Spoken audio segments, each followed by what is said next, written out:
Assalamualaikum warahmatullahi wabarakatuh. Sebelumnya perkenalkan, nama saya Muhammad Ibnu Rijal, biasa dipanggil Himam. Saya merupakan taruna dewasa dari Politeknik Perkeretaapian Indonesia Madiun. Pada video saya selanjutnya ini, saya ingin mereview atau menjelaskan secara singkat lagi tentang KM nomor 22 tahun 2003 tentang pengoperasian kereta api.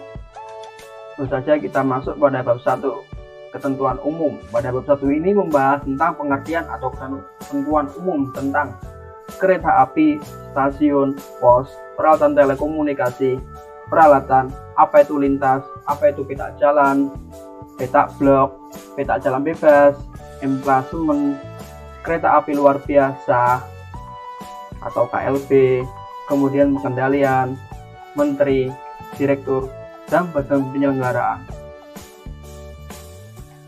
Lalu pada bab 2, tata cara berlalu lintas kereta api. Dalam pengoperasian kereta api digunakan prinsip lalu lintas satu arah baik jalur tunggal maupun jalur ganda dengan ketentuan sebagai berikut. Yang A, pada satu peta, jalan bebas tanpa pos atau peta blok hanya diizinkan dilewati oleh satu kereta api. Itu dapat dikecualikan dapat dilakukan khusus untuk kereta api berfungsi memberikan pertolongan atau pada rel bergigi. Kemudian B, menggunakan prinsip berjalan di jalur kanan untuk jalur ganda. Juga ada pengecualiannya, yaitu hanya dapat dilakukan apabila terdapat gangguan operasi kereta api dengan ketentuan. Yang pertama, kereta api berjalan di sebelah kiri setelah ada perintah tertulis dari PPKA. Yang kedua, terdapat sinyal dari dua arah masing-masing jalur melalui kereta api secara bolak-balik. Ketentuan tersebut diatur dalam keputusan Direktur Jenderal. Lalu pada peta jalan yang di jalur tunggal yang bergigi, kereta api hanya boleh berangkat setelah 5 menit di belakang kereta api mukanya.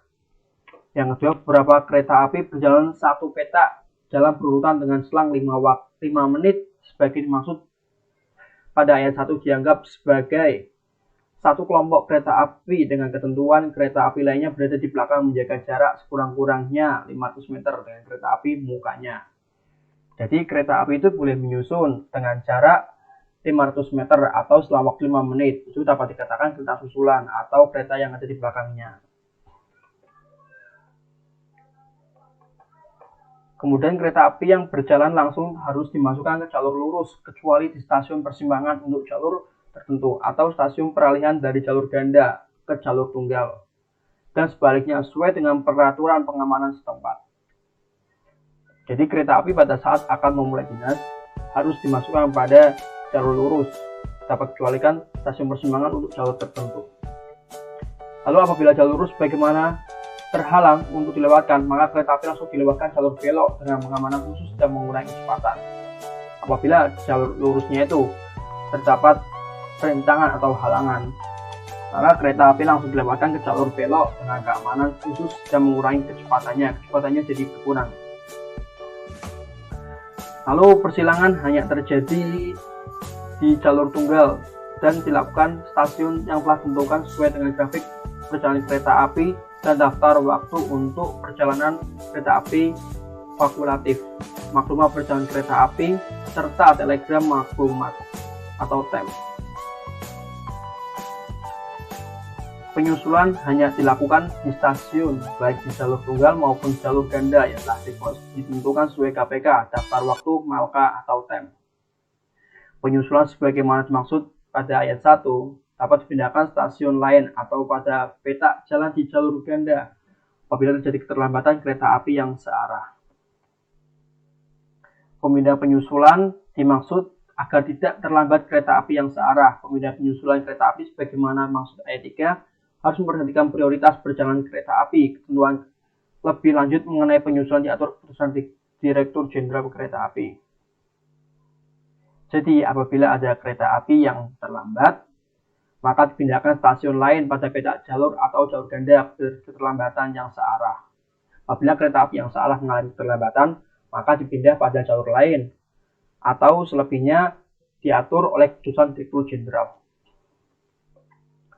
Stasiun yang akan ditutup untuk kepentingan operasi kereta api atau PPKA stasiun bersangkutan harus melakukan proses penutupan stasiun baik dengan stasiun batas maupun di stasiun bersangkutan dengan ketentuan pengamanan setempat yang selanjutnya stasiun yang tutup tidak melayani urusan perjalanan kereta api.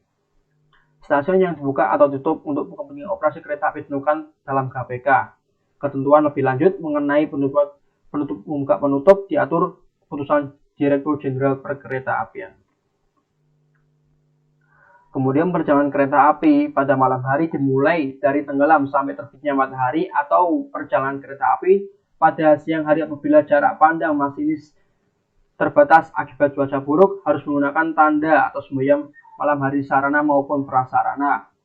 Apabila perjalanan kereta api malam ya pemirsa dan mengalami cuaca buruk harus menggunakan semboyan atau tanda sebagai simbol kereta itu berjalan baik di sarana maupun di prasarananya. Lalu kereta api tidak boleh berhenti kecuali di tempat yang telah ditentukan sesuai KPK, daftar waktu, maklumat, Malka, Time, atau PPKA yang tertulis dengan telepon yang direkam. Kereta api itu tidak boleh berhenti di seenaknya sendiri ya. Jadi kereta api itu berjalan dan berhenti sudah ditentukan oleh KPK, maklumat perjalanan, Time, PPKA yang direkam atau istilahnya direkam lah ya dengan telepon. Untuk kepentingan operasi, kereta api dilansir guna menyusun rangkaian kereta api, menambah atau mengurangi rangkaian, dan menghapuskan rangkaian. Selama dalam perjalanan kereta api, masinis harus memperhatikan dan memenuhi yang pertama, sinyal tanda semboyan dan marka, yang kedua, jalan rel yang akan dilalui. Jadi masinis pada saat melakukan pengoperasian atau mengendalikan kereta api tidak boleh semena-mena atau tidak boleh tidur. Masinis harus memperhatikan yang pertama, sinyal, tanda semboyan dan marka, kemudian jalan rel yang akan dilaluinya. Apabila di depan ada sinyal S60, maka kecepatan maksimal atau batas kecepatannya 60. Dan apabila mengurangi kecepatan, maka masinis harus mengurangi kecepatannya. Apabila kereta api akan melewati lereng atau jalan lengkung, masinis harus memperhatikan kondisi tanjakan, turunan, dan lengkungan yang menyesuaikan kecepatan kereta api dan semboyan kecepatan. Apabila semboyan petugas kecepatan, masinis harus menjaga kereta api sesuai batas kecepatan yang ditunjukkan. Ya, apabila masinis melihat medan di depan ingin membelok atau naik, maka masinis harus memperhatikan semboyan yang ada di depan atau batas kecepatannya apakah taspatnya itu 60 atau 80 bahkan atau 40. Pada jalur kereta api menurun dengan derajat tertentu, kereta api yang akan menuruni harus berhenti di stasiun terdekat sebelum turunan untuk melakukan pemeriksaan sistem pengereman. Jadi apabila kereta api hendak turun, itu kereta api harus berhenti di stasiun yang terdekatnya guna untuk mengecek pengereman apakah pengeremannya berfungsi atau tidak. Jadi itu sangat penting ya dilakukan, karena jika pengereman tidak berfungsi secara tiba-tiba itu akan berakibat fatal atau tergelincir dan mengakibatkan eksiden yang mengakibatkan semua penumpangnya itu bisa terjadi kecelakaan, tapi jangan sampai. Lalu pengoperasian kereta api dilakukan oleh ASP yang memiliki kualifikasi dan keahlian dalam operasi kereta api. ASP-nya itu yaitu masinis, konektor, dan teknisi. Dalam menjalankan kereta api, masinis harus memenuhi ketentuan sebagai berikut: berbadan sehat, memiliki dan membawa tanda kecakapan masinis yang masih berlaku, memiliki dan membawa tanda lulus pengetahuan lintas yang berlaku, membawa dan mematuhi tabel kereta api dan laporan harian masinis, dan memakai pakaian seragam dan tanda pengenal. Itu kualifikasi yang harus dimiliki oleh masinis. Kemudian yang harus dimiliki oleh konektor yaitu berbadan sehat, memiliki dan membawa kecakapan KTR yang masih berlaku, memiliki dan membawa tanda lulus pengetahuan pertolongan pertama pada kecelakaan atau P3K, lalu membawa dan mengisi laporan perjalanan kereta api dan memakai pakaian seragam tanda pengenal. Selanjutnya pada teknisi, kualifikasi yang harus dimiliki oleh teknisi yaitu berdan sehat, membawa dan memiliki tanda ketakuan teknisi sesuai dengan bidangnya, dan memakai seragam dan tanda pengenal. Lalu masuk pada bab 3. Pada bab 3 kecepatan dan frekuensi kereta api. Bab 3 ini terdiri dari 4 pasal yang membahas tentang penentuan batas kecepatan frekuensi kereta api. Yang pertama, jalur kereta api, kemampuan sarana kereta api. Kecepatan maksimum diizinkan berdasarkan kecepatan yang paling rendah antara kecepatan sarana dan kecepatan jalurnya. Itu diambil paling rendah sebagai kecepatan maksimum. Lalu untuk kepentingan pengoperasian kereta api menjamin keselamatan perjalanan kereta api pada setiap lintas, tentukan frekuensi perjalanan kereta api yang berdasarkan pada kapasitas lintas dengan dipertimbangkan. Yang pertama, kemampuan jenis sinyal, prinsip berlalu lintas satu arah perjalanan untuk jalur tunggal maupun jalur ganda sebagaimana maksud pasal 2, jarak peta jalan atau peta blok yang bersangkutan dan kecepatan kereta api. Lalu kemampuan jenis sinyal sebagaimana dimaksud dalam pasal 20 ditentukan oleh sinyal yang terpasang dan digolongkan dalam sinyal mekanik dengan blok elektromekanik, dan sinyal listrik.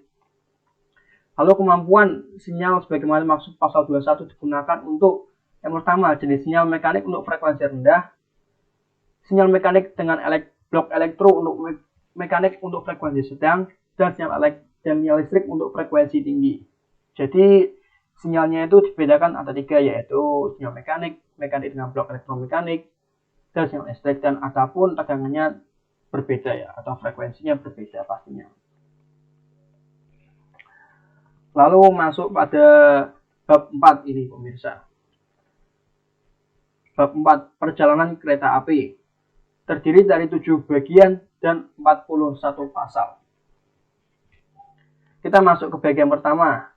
Bagian pertama, pengaturan perjalanan kereta api meliputi kegiatan yang pertama, penyusunan garis besar perjalanan kereta api, B. Membuat rencana perjalanan kereta api, C. Membuat grafik perjalanan kereta api atau GPK, D. Perubahan, penambahan, atau pengurangan perjalanan kereta api pada GPK, E. Penentuan kereta api yang jalan, F.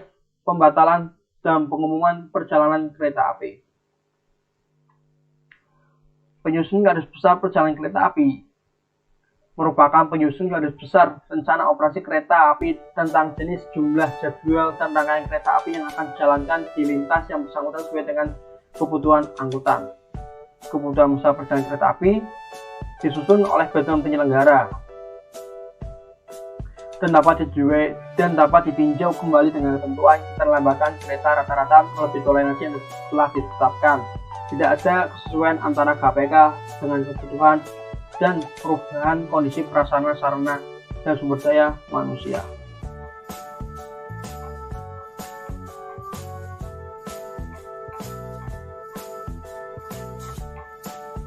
Lalu kita masuk pada bagian kedua, penilik jalur kereta api.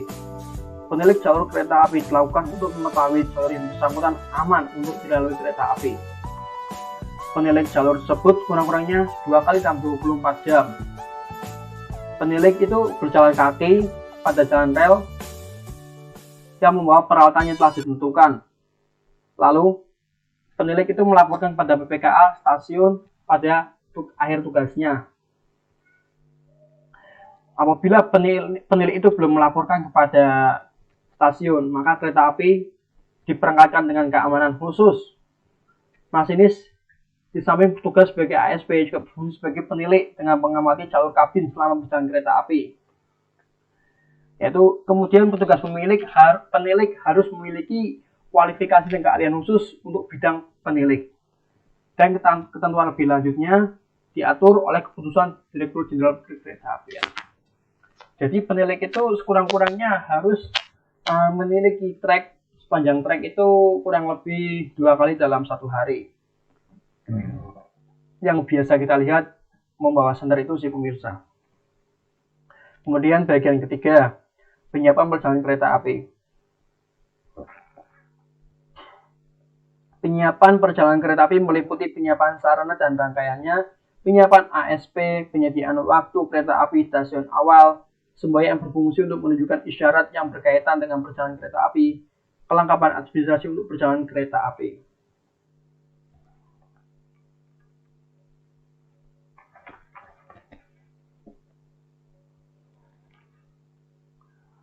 Lalu untuk menjamin keselamatan, lokomotif pada posisinya ditempatkan pada bagian depan rangkaian kereta api. Pada tanjakan dengan gradien tertentu, lokomotif dapat ditempatkan dengan belakang rangkaian sebagai lokomotif pendorong, yaitu bisa juga kereta, lalu ada lokomotif sebagai pendorongnya.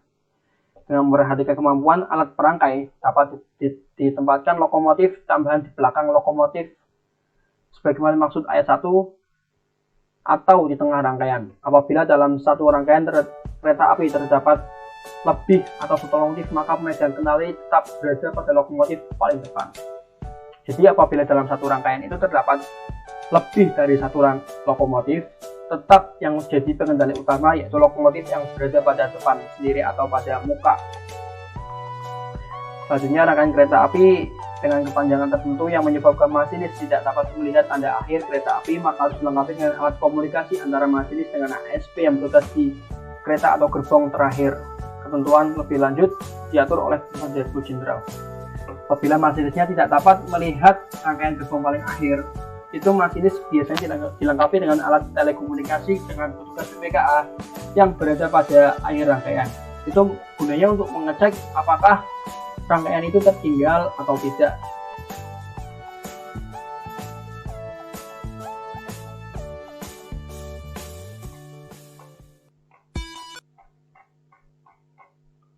Lalu kita masuk ke bagian keempat, penyiapan dan pelaksanaan pemberangkatan. Dalam hal semua ketentuan sebagaimana dimaksud pasal 35 sampai dengan pasal 43, terpenuhi dapat dilakukan penyiapan dan pelaksanaan pemberangkatan kereta api dengan kegiatan sebagai berikut. Yang A. Penyiapan pegawai stasiun dan pos, yaitu ini yang disiapkan sebagai berikut. Sebagai penanggung jawab urusan perjalanan kereta api, sebagai pengawas peron, pengawas establishment, CRS, tugas sebagai di pos atau rumah, PJW sebagai pegawai pembantu PPKA yang bertugas di gardu, PJL sebagai pegawai pembantu PPKA bertugas di gardu perlintasan atau menutup. Jika stasiun tidak terdapat PAP, maka tugas yang fungsinya dirangkap oleh PPKA. Semua pegawai harus memenuhi kualifikasi dan keahlian serta memakai pakaian dinas yang ditentukan sesuai dengan peraturan undang-undangan yang berlaku. Lalu penyiapan rute kereta api berangkat. Penyiapan pemberangkatan kereta api memberikan semboyan berangkat, mengawasi pemberangkatan kereta api, menormalkan kedudukan persinyalan, dan memberikan warta berangkat.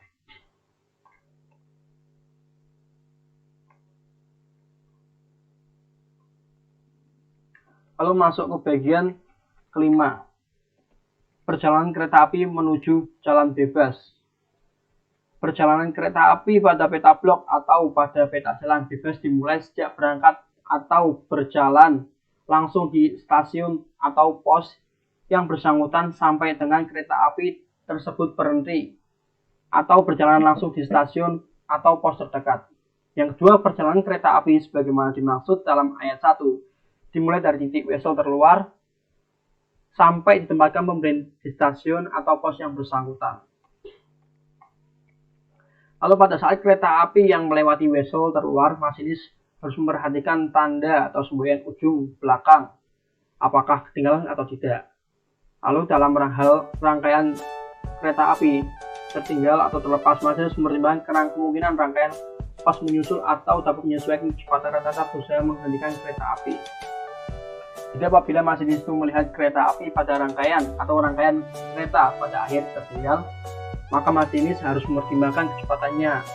Apakah kira-kira kereta itu dapat dirangkai kembali atau tidak.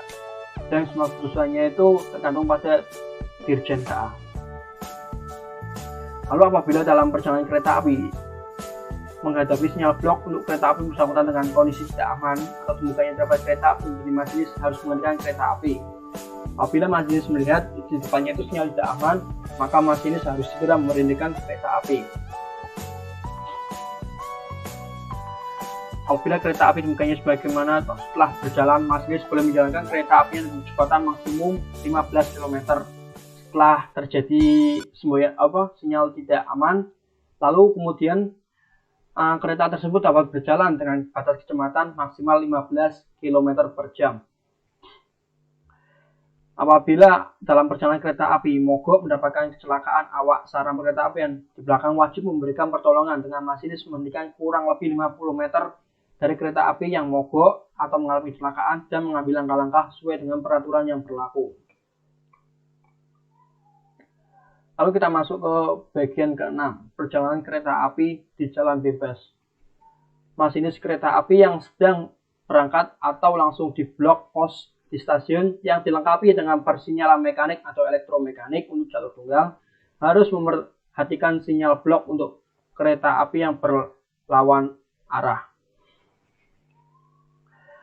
Yaitu apabila di jalan bebas terdapat sinyal blok mengindikasikan tidak aman, maka masih memberhentikan kereta apinya sampai sinyal blok mengindikasikan aman.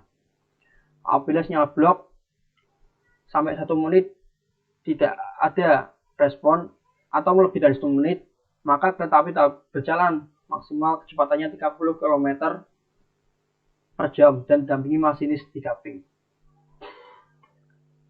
ARDP mendampingi masinis di kabin. Lalu apabila di jalan bebas terdapat stasiun dengan kelas tertentu, kereta api dapat berhenti sebentar untuk naik turun penumpang sesuai dengan peraturan perjalanan kereta api yang diperintah oleh KRDP. Kemudian kereta api yang dimaksud stasiun, masinis harus mematuhi ketentuan sinyal masuk yang dilengkapi maupun tidak dilengkapi dengan sinyal muka atau semboyan. Masinis berteriak dan memperhatikan papan rambu atau tanda T.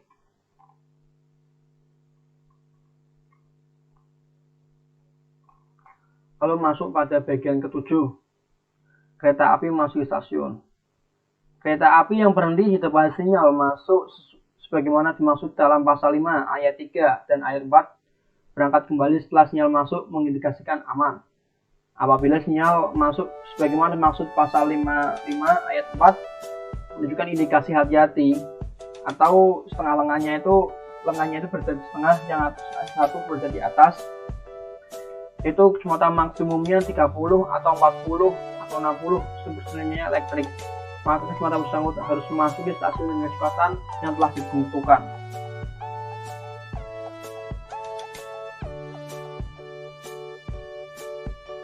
Lalu PPKA pada stasiun pos terdekat yang ditinjau sebagai pemberi warta aman dan menerima warta berangkat kereta api yang bersangkutan wajib mengadakan penyiapan kedatangan kereta api yang meliputi pertama kesiapan pegawai stasiun di pos, kesiapan rute api yang datang, mengawasi kedatangan kereta api, memperhatikan semboyan kereta api, menormalkan kesulitan persinyalan, memberikan warta masuk dan melaporkan posisi kereta api stasiun kepada pusat pengendali. Jadi jika kereta api akan datang, maka petugas harus menyiapkan ini persyaratan 7 ini. Ketentuan sebagaimana dimaksud ini tidak berlaku pada sistem persinyalan elektrik atau otomatis.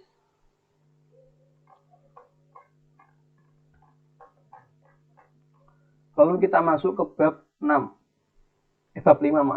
pengendali perjalanan kereta api.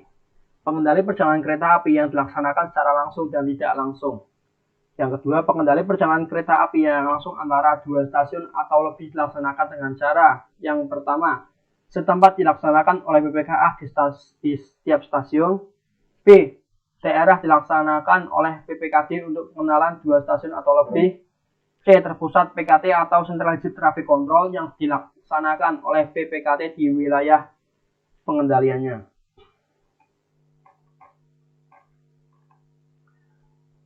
Lalu pengendali perjalanan kereta api dimaksud dalam pasal 6 ayat 2 dilaksanakan dengan A. Pengendali kereta api melalui meja pelayanan dengan membuat rute perjalanan kereta api, rute langsir suatu rangkaian sarana wajib setiap stasiun pengendaliannya. Dan kita masuk ke bab 6, kedudukan stasiun kereta api. Pada bab 6 ini terdiri dari 8 pasal yang membahas tentang fungsi kereta api. Yang pertama, stasiun kereta api berfungsi untuk keperluan naik turun penumpang atau bongkar muat. Yang kedua, keperluan operasi kereta api. Selain itu, untuk keperluan kereta api bersilang, bersusulan, berangkatan, dan berhenti. Untuk kepentingan perjalanan kereta api, stasiun bertugas sebagai yang pertama, stasiun awal perjalanan kereta api, stasiun antara perjalanan kereta api, stasiun akhir perjalanan kereta api, stasiun pemeriksa perjalanan kereta api, dan stasiun batas. Stasiun awal yaitu merupakan stasiun asal perjalanan kereta api sebagai tempat untuk menyiapkan rangkaian. Sedangkan stasiun antara perjalanan kereta api merupakan stasiun tujuan terdekat dalam setiap perjalanan kereta api yang menerima kedatangan dan memberangkatkan kembali kereta api dilewati kereta api yang berlangsung.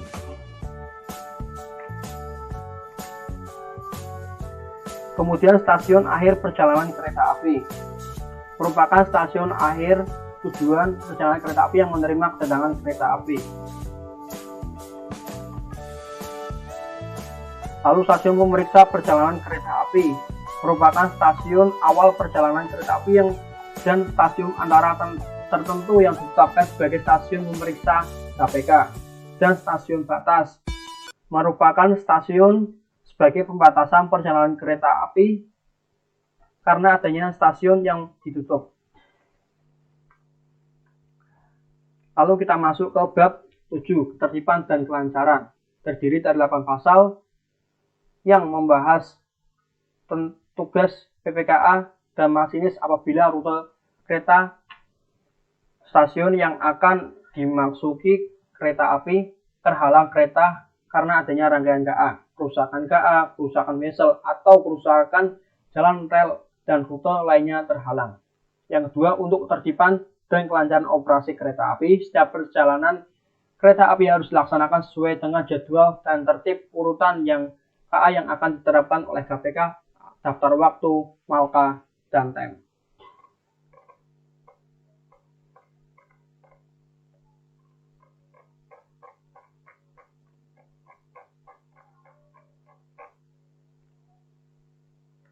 Kemudian masuk ke bab 8, ketentuan peralihan. Dengan ditetapkan keputusan ini, penetapan KPK selama ini dilakukan oleh Badan Penyelenggara berlaku sampai dengan tahun 2003. Terdiri dari 2 pasal, yaitu dengan ditetapkannya keputusan ini ketentuan yang lebih rendah yang mengatur mengenai pengoperasian kereta api nyatakan masih tetap berlaku sebelum dirubah atau diganti sesuai dengan keputusan ini. Dan kemudian pada bab 9, ketentuan penutup. Terdiri dari 1 pasal yang membahas tentang keputusan menteri ini dimulai berlaku sejak kapan pada tanggal yang telah ditetapkan. Mungkin itu saja review singkat dari saya tentang keputusan menteri nomor 22 tahun 2003. Mohon maaf apabila banyak kesalahan atau kurangnya teliti dalam membaca, mohon dikoreksinya. Apabila ingin mempelajarinya lebih jelas atau lebih detail, dapat mencari di Google KM22 tahun 2003 atau link sudah saya sediakan di deskripsi di bawah ini. Terima kasih telah menonton video saya. Assalamualaikum warahmatullahi wabarakatuh.